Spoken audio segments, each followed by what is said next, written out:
Қолыңнан бірдеңе келетін болса, оны тегін істемеу керек. Ол қолмен жұмыс болса да, ақылыңда, яғни сен білетін бір құпияны айту керек болса да, бәріне не ақша алу керек, немесе орнына сондай да бір соған тұрарлық қызмет алу міндет.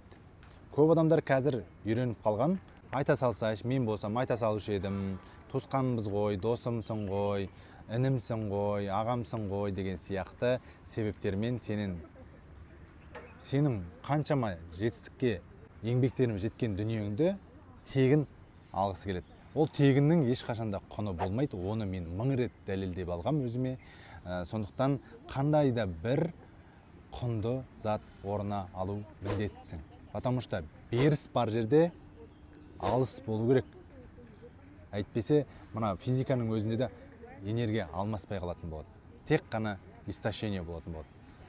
Сол себептен ешқандай да ұялмай, орнына не бересің, қанша бересің, қандай қызметпен алмаса аламыз деген сұрақ бұл өте орынды қазіргі заманда. Ал енді тек қана сені қолданғысы келетін адамдармен, одан да олармен араласпай қойған жөн болады. Кемі тамаққа шақыру керек қой сені. Кемі.